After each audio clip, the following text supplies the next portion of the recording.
সামাদ, আসলে চট্টগ্রামে ইতিমধ্যে জমতে শুরু করেছে কোরবানির পশুর হাটগুলো। তবে এখন পর্যন্ত চট্টগ্রামে যে পশুর হাটগুলো আছে, আমরা বাজারের বিভিন্ন পশুর হাটগুলো দেখেছি, সেখানে কিন্তু যারা খামারি আছেন, খামারিদের গরুগুলো কিন্তু আগে চলে এসেছে। যারা গৃহস্থালিতে দু একটা গরু লালন পালন করেন, তারা কিন্তু এখনো গরু নিয়ে আসেনি, দেশীয় গরুগুলো। খামারিদের বিভিন্ন জাতের গরুগুলো, দেশি বিদেশি বিভিন্ন জাতের গরুগুলো কিন্তু তারা ইতিমধ্যে এনে তাদের যে নির্ধারিত স্থানগুলো আছে সেই নির্ধারিত স্থানগুলোতে রেখে পরিচর্যা করছেন এবং ক্রেতারা আসছেন ক্রেতারা তাদের দরদাম করছেন এবং বিভিন্ন হাট ঘুরে ঘুরে ক্রেতারা দেখছেন বলে আমাদেরকে জানিয়েছেন। এবং বিক্রেতারাও বলছেন এই বছর যেহেতু খাদ্যের দাম বেশি, অন্যদিকে তাদের গরু লালন পালন খরচ বেশি পড়ায়, কিন্তু এইবারে তারা যেভাবে ক্রেতারা দাম চাচ্ছেন, দাম হাঁকাচ্ছেন, সেভাবে আসলে তাদের দাম এইবারে ক্ষতির সম্মুখীন হবে বলে আশঙ্কা করছেন। অন্যদিকে বিক্রেতারা আরো আশঙ্কা করছেন।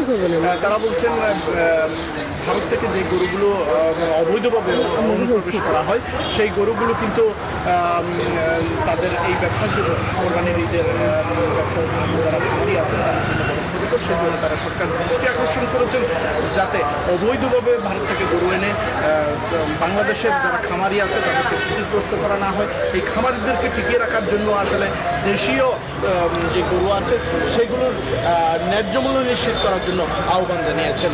অন্যদিকে আমরা যেটি দেখতে পাচ্ছি, চট্টগ্রামের যেই পশুর হাটগুলো আছে সেই পশুর হাটগুলোতে কিন্তু নিরাপত্তা জোরদার করা হয়েছে এবং আইন শৃঙ্খলা রক্ষাকারী বাহিনীর পক্ষ থেকে সর্বোচ্চ সতর্ক অবস্থায় আছেন। এবং এখন পর্যন্ত আসলে চট্টগ্রামের গরুর হাটগুলো আসলে জমতে শুরু করেছে। আমরা এখন যাব কুষ্টিয়াতে, আমাদের সহকর্মী লালন, আপনি জানাবেন কুষ্টিয়ার সর্বশেষ অবস্থা। আকরাম, আপনি চট্টগ্রাম থেকে যেমনটি জানাচ্ছিলেন, আমি কুষ্টিয়ার চিত্র যদি বলি, কুষ্টিয়া কিন্তু দেশি জাতের যে গরু, সেই গরুর লালন পালন এবং এই জাতের গরুগুলোর কিন্তু আসলে পালন করা হয়ে থাকে। এখানকার খামারিরা কিন্তু এই গরুগুলো পালন করেন। যে গরুগুলোর চাহিদা কিন্তু আমরা দেখি যে রাজধানী ঢাকা সহ সারা দেশের বাজারেই কিন্তু আসলে রয়েছে এবং ক্রেতাদেরও কিন্তু আসলে পছন্দের শীর্ষে থাকে কুষ্টিয়ার এই গরুগুলো। আমি এখন এই মুহূর্তে যে হাটটিতে দাঁড়িয়ে আছি, এটি বাঁশগ্রাম পশুর হাট। এই হাটটি মূলত আসলে 12টা বা 1টার দিকে আসলে পরিপূর্ণভাবে এখানে গরুগুলো নিয়ে আসেন ব্যবসায়ীরা বা ক্রেতা বিক্রেতা যারা আসেন, তারা কিন্তু আসলে 12টার পরে আসেন। আমি এই হাট মালিকের সাথে কথা বলেছি, তারা বলছেন যে 12টার পর থেকে এটি কিন্তু আসলে রাত 9টা-10টা পর্যন্ত কিন্তু আসলে কেনা বেচা হয়। আমি জেলার যদি একটু চিত্র বলি, আমি প্রাণী সম্পদ অফিসে কথা বলে জেনেছি জেলায় প্রায় 2 লক্ষ কুরবানির পশু কিন্তু প্রস্তুত করা হয়েছে। এতে 19,000 খামারি কিন্তু এই পশুপালনের সাথে জড়িত।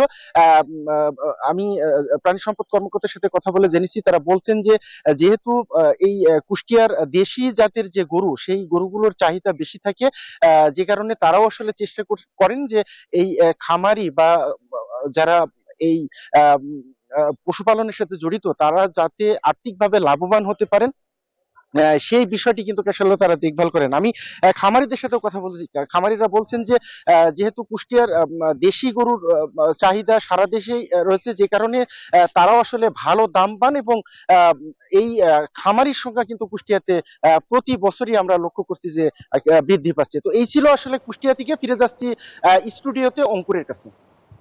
লালন ও আকরাম, আপনাদের দুজনকে ধন্যবাদ।